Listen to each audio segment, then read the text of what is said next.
account warning jechuun kakuudha. Arra booda wanna kanatti deebitee taanaan sirratti gumna.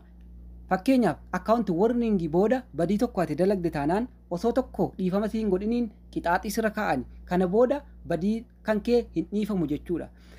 Assalamu alaikum warahmatullahi ta'ala wabarakatuh. Jira jirtu akkasuma shama harka fuune hordoftotan YouTube channel AKAP kana manta biraallee hordoftan ana dhufu gara YouTube channel AKAP akkuma beekamu YouTube channel AKAP wantoota bashannansiisuu fi nama barsiisu barnoota sistema settingilee garaagaraa wantoota application social media irratti rakkoolee garaagaraa kan barsiisu jechuudha. Akkuma beekaa barataa turtan warri argitan akkuma beektan jechuudha. Arrallee kan isin barsiisu namootan TikTok irratti account warning isinitti jedhee fi kan isin irratti hin jedhinis akka inni isin irratti hin jenne akka gootanuu fi kan immoo account warning isiniin jedhe akkamitti deeffachuu dandeessan kan jedhu walumaan laalla. Haga xumura sagantaa kanaatti viidiyoo tokko tokkoon irra utoon darbiniin ilaala. Daqiiqaan dheeraa miti waan ta'eef gabaabseetuman isinitti hima. Amma accounting kiyya jechuudha lammaanuu account warning naan jedhee ture. Akkuma samma argitan wallahi accounting inni kun illee inni sun sakuma dhibbaaf wayiiti. Accounting inni kun illee wallahi guyyaa kaleessaa jechuudha. Guyyaa kaleessaa wallahi account warning jala jira. Arrammoo akkuma isin argitan hin jiru jechuudha. Accounting ni kan illee akkuma sana akkamitti deeffachuu dandeessan namoonni baay'een jechuudha. Viidiyoo kiyya copy godha, like na godha, share na godha, account warning narra jira, narra habaa'u kun faayidaa siif hin qabu. Kan si fayyadu wannootan arra si agarsiisu. Kanaa fi kana qofa yoo kanaan dadhabde dhiisuudha malee kana qofatu si fayyada jechuudha. Hin gowwoomina wanna biraa jechuudha. Amma jalqaba hiriyoottan kiyyaa seera TikTokii wanna xiqqoo sin agarsiisa. Seera TikTokii fayyadamtan taanaan seera TikTokii baruun keessan dirqama. Settingii keessan erga seentanii booda community guidelines ka jedhu kana seentan jechuudha. Namoonni baay'een ni beektanii fakkeenyaaf namoota hin beekneefan yeroo tokko deemee ka'ee kan itti naannoo gara barnoota kiyyaa irratti barfadha jechuudha. Akkuma argitan community guidelines kana sirriitti dubbisuu qabdanii warri dubbisuu isinitti xiqqoo ulfaatu asirratti qaama tokko isiniif hiika yeroo waan sirriitti dheeratuu fi community guidelines kan jedhu kun qajeelfama hawaasaati jechuudha. Introduction jalqaba minor safety nageenya gadaanaa yookaan nageenya amansiisaa hin taane kan itti naannoo dangerous act and challenges gochoota dangerous cicimaa ta'an yookaan challengeelee gurguddaa nama sodaachisan fakkeenyaaf isinuyyuu ni agartanii kanneen akka makiinaa haal malee oofuu saayikila gar malee challengeelee ni beektani. Challenge gaa afaan oromootti waan jedhee isinii hiikuun qabu wanna sana jechuudha. Jarrinuyyuu jechuudha barreeffama sana jalatti viidiyoo sana yoo hubattaneettu ta'e viidiyoo sana jalatti viidiyoon kun nama beekutu hojjetee ati akka yaalii gootee laalle jedhanii TikTokiin jalatti barreessan viidiyoolee namni waan akkasii hojjetu hunda jalatti barreessan yookaan jarrinuu ni guban jechuudha.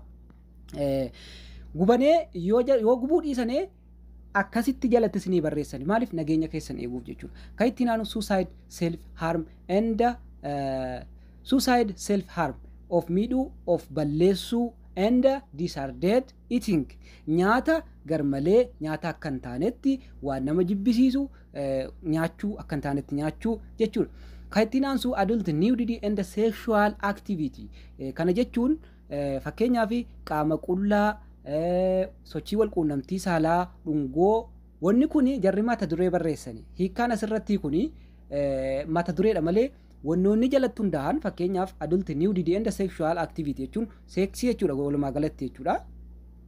Qaama qullaa fi garuu wannoota kana jalatti hundaa'an kanneen akka wal dhungachuu fi wal haxaahuu kun dhorkaadha jechuudha. Wanti jarri asirratti hin barreessinis jechuudha wanni sana jalatti hundaa'u waanuma qalbiin kee beekuudha jechuudha.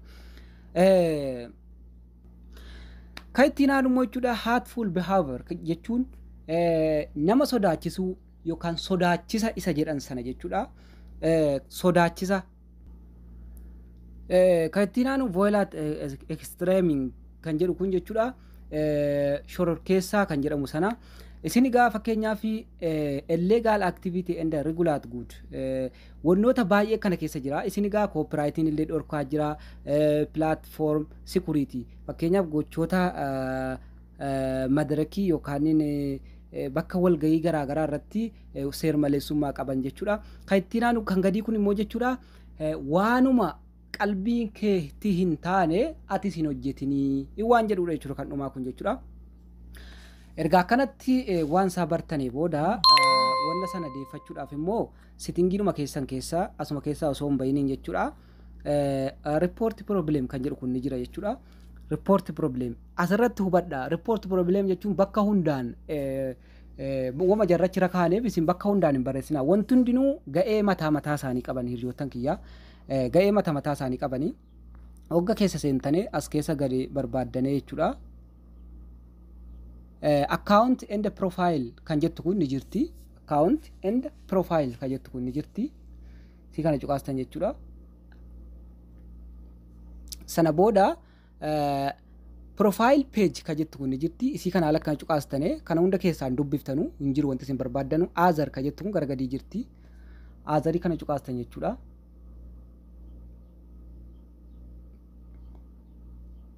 Asirratti hogga dhuftanii waan barreeffame kana no jettan yeroo asirratti dheerataara. Sana booda bakka kanarratti dhuftanii isii kana cuqaastan jechuudha. Footoo fakkeenyaaf screenshot gootan warningiidhuma keessan profaayilii keessan bakka sana screenshot gootan amma bakka nama screenshot godhee isin agarsiisaa ture jechuudha. Asirratti viidiyoo yoo xiqqoo waraabdanis baay'ee bareeda. Yookaan immoo footoo giza footoo afur tokko amma afurii tokkollee yoo argitan rakkinaan qabu. Asirratti dhuftanii wanti isin barreessuu qabdanu barreeffaman asirratti isinii barreessu kana barreessitan jechuudha. Kunoo amma akkuma asirratti argitan barreeffama kana barreessitan jechuudha. Barreeffamni kuni warri dirqama immoo akkaawuntiin keessan kan Ingiliffaarra yoo ta'e qofa isin fayyada barreeffamni kun.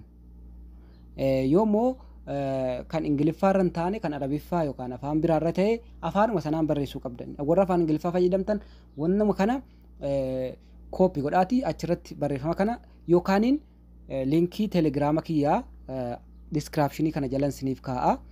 Isa sana raxxanee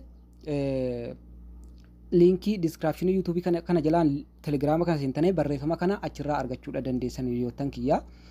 Hundi keessanuu seenaa isarran siniif kaa'a.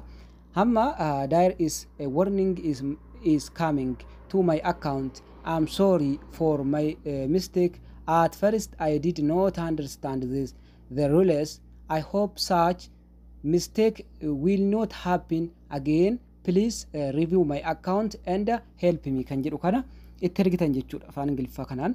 Dhumarratti maqaa keessan barreessitan bakka kanarratti maqaa keessan kan barreessitan qubee kana keessanii erga hitanii booda jechuudha. Ni barreessanii yeroon dheeratee natti fakkaata hiriyoottan kiyyaa. Sinirratti hin dheeressu yeroon dheeratee natti fakkaata. Maqaa keessan barreessitan bakka kanarratti dhumarratti jechuudha. Sana booda maqaa keessan erga dhumarratti barreessitan report kan jettu kana cuqaastanii sana booda anuma kaleessa waan itti ergee jiruuf harratti erguun barbaadu.